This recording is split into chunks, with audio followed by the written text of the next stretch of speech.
G'day F1 fans. Well, when there's no race weekend, we get plenty of F1 rumours, and the biggest one floating around is regarding Aston Martin's team principal, Adrian Newey. Now, depending on the sources, we're hearing different things. Aston Martin has come out and said that it is not true. Some reputable sources are saying that he is to step back and take a greater role, or at least focus on the technical aspects. Familiar names floating around regarding as a replacement. Mick, what is going on? What is your take of it? Are we going to see another reshuffle over at Aston Martin? It's just like you mentioned, man, just another week in Formula One. it's like you said, no racing, so we have rumours instead. Interesting.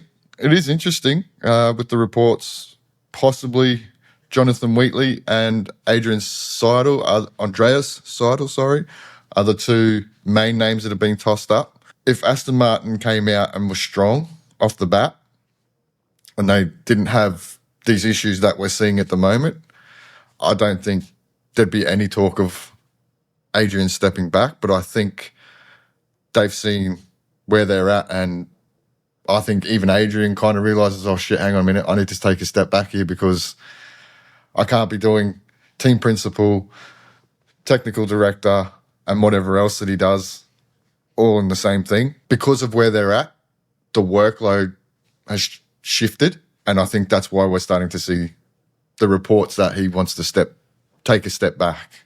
But I remember having a similar conversation with you when Newey was announced. Well, at first he wasn't announced as a team principal. It was purely to come on the technical aspect. It wasn't later, quite late, that he was actually confirmed, or he was stepping into the role as team principal. Yeah. And I remember talking to you about it, going, it's a bit of an odd decision, because wouldn't you think coming into a new regulation era, new engine partner, there's a whole lot of new things going on. Yeah. Wouldn't it have just been better for him just be fully focused in that technical role rather than having all the extra workload bullshit around it? I'd love to know whose decision that really was. Was that Newey actually going for that and wanting that and that complete, have all the power? Or was he sort of pushed into that position? Well, because it was Andy Cowley was in that position before, wasn't he? Before Newey. I'm pretty sure it was Andy Cow, and then he's still part of the team though, but he was shuffled. And before that, remember, we had my crack. My crack. My neck, my back. But Mike Crack is still there as well, isn't he? As far as I'm aware, yeah. I think they're all still there. I know Cal is a chief strategy officer, so essentially his role was shifted from the team principal to integrating the new power unit with the strategic partners, so Honda, Valvoline, Aramco, and all that side of things, which in hindsight doesn't look like he's done that great job at the moment. On the outside looking in, Lawrence Stroll seems, I think he's probably a pretty hard dude to work with. Well, he's going to be ruthless, right? Yeah, purely assumption on my part. But when you look at just the short history of Aston Martin coming back in 2021, naturally there's going to be the growing pains phase. And then when we look at them in 2023, they started to have quite a bit of success. We saw Fernando picking up a pile of podiums. Things were looking pretty good. And it's just been this downward spiral since 2024, despite the new facilities, the crazy investment, and it's just been this reshuffle of team leaders. So clearly there's something systematic happening behind the scenes. Yeah. Well, I think a lot of the bad performance too was the crossover of everything being shifted into brand new facilities, and there was so much focus going on off the track, and I think it kind of hindered their performance on the track. But you're right, there's obviously something systematically wrong there if it's a constant chop and change. Adrian's possibly again, like you said, did he make that decision? Is that the decision he fought for? Like, no, I want to be in charge of everything, or was he kind of pushed into that role? If he's made that decision, given where they're at, I think he's realised now he's probably bit off a little bit more than he can chew, and he needs to really focus on the performance side of the car and get that sorted rather than trying to control everything as a team principal. So speaking of team principals, you mentioned the two names, Jonathan Wheatley, Andreas Seidl. Yeah. Wheatley's a very interesting choice, and it seems to be some of the credible media outlets are pushing his name forward. Would Audi let him go? Like, surely contracts can be broken. We've spoken about this plenty of times, but you'd expect a massive gardening leave, surely. Yeah. Well, if you're Audi, right, and given where you are in the pecking order that we've seen so far over the first two rounds, surely you'd know once Aston Martin get on top of their engines and sort out all that other stuff, they're going to be a lot closer to you, so they're going to be a direct competitor, especially in that midfield, right? So if you're Audi, would you just go, yeah, you're right, mate, you go, we're happy for you to go. You know everything, you know all our technical secrets.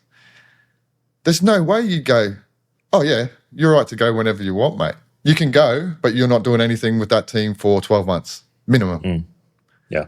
And then he would be kept out of all the technical stuff on and off the track. So there's no way they're just going to let him go. So that's why you go Seidl. Well, he's a free agent, right? Because he took over as the head of Sauber, was it? Yeah, he was. Oh, mate. It's been so much chopping and changing with the team principals and the technical stuff.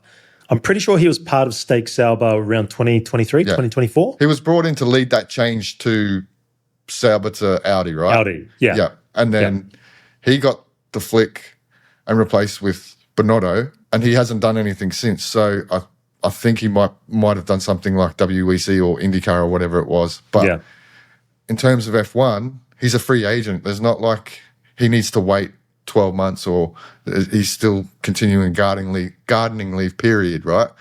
Yeah. So out of those two, it's like if these rumours are true and they want to make a change quickly, well, he's your best bet. If you're willing to wait, then yes, Wheatley is probably the better bet because he's got the experience with this current generation of car. You know, on Wheatley's side, man, he probably wants to go home to the UK. Yeah, well, maybe that's a thing. And again, money can influence minds as well. Yeah. But on the outside looking in, Wheatley looks so happy at Audi. Well, that's what I mean. Like, it doesn't look like there's any rumblings of him wanting to get out. But yeah, he seems very content, very happy. When you see all the interviews, he's very much locked in. Yeah.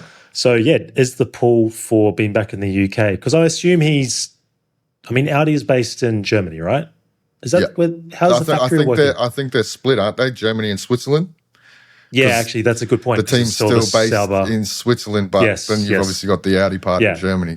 A guy like Jonathan Wheatley, he's finally got the team principal role, which he got, I think he stepped into the Stake Sauber team principal role, I think it was April 1st, 2025. Since then, it just seems that he is very happy where he is. Audi, throwing a lot of money at this program, big 5-year plan. Would you want to go into something that has been so dysfunctional over the last few years, clearly, with so much management chopping and changing? Yeah. When you just have this clear 5-year outlook from a proper manufacturer. I just find it really hard to believe that he would jump ship. Now, we know that he does have, obviously, a close relationship with Adrian Newey through the Red Bull days. So clearly Newey would feed him the information he would require and go, yeah, mate, we're all good over here, or, mate, don't come over here. Like you'd think. yeah. They're probably on those level terms. So I just find Jonathan Wheatley, I just don't think that would pan out. Yeah, I just think the only draw card for Wheatley is going back to the UK and being closer to his family. Wheatley does seem like a family guy. Yeah, but come on, it's only a couple of hours.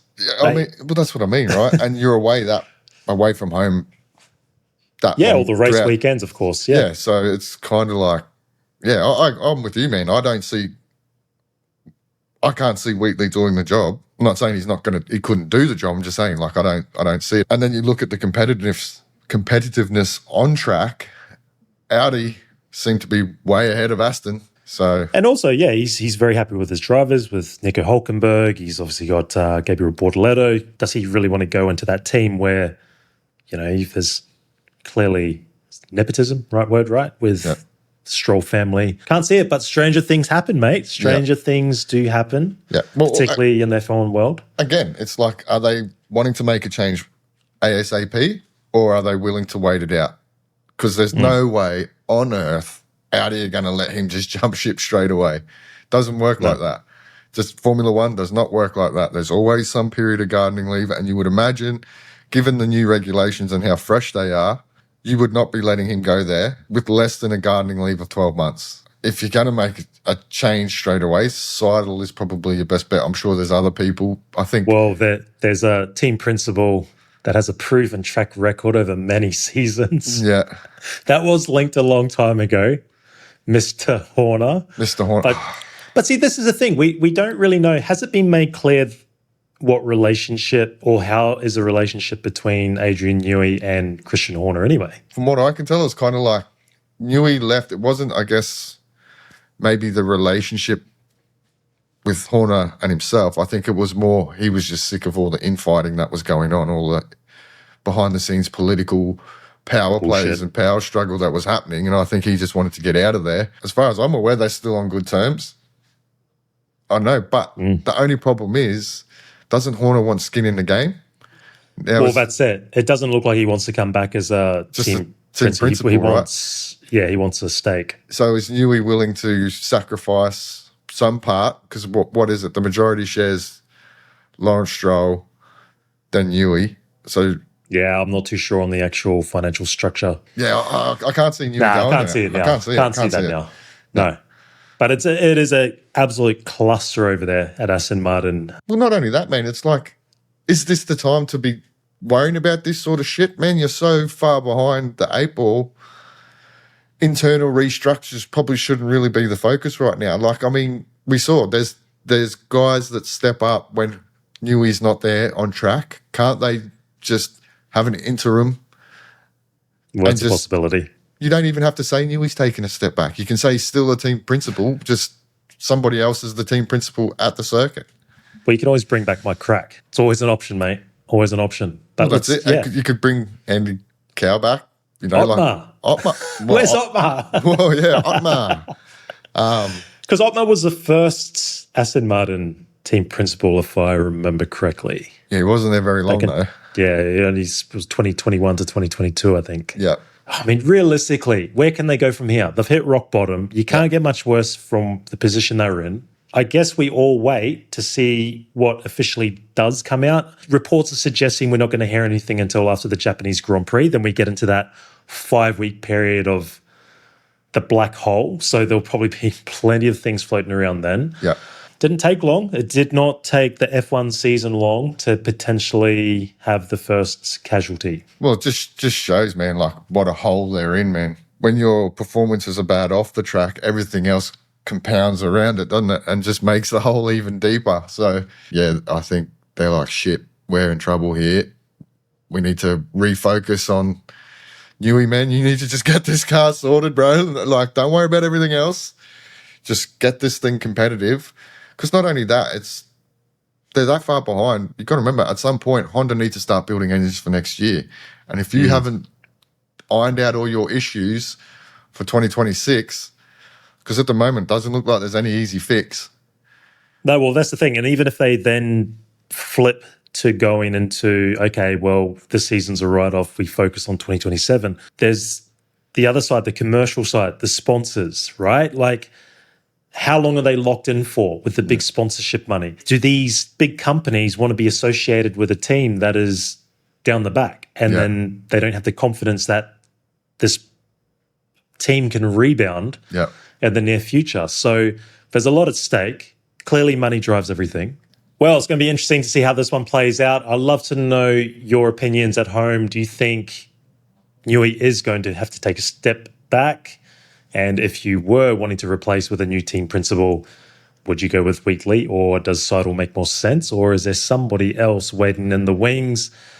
If you like the content, of course, give us a big like and subscribe. Helps us out greatly. And Mick, final thoughts for you, mate? Rumour mill never stops in the world of Formula One. Look, let's hope we get an answer to this, because I think it's quite an unwanted distraction for a team that has had a dismal start to the season. So hopefully that gets sorted. Then they can get the thing half competitive, and then we can stop talking about Aston Martin. So until then, we will catch you in the next one. Catch up.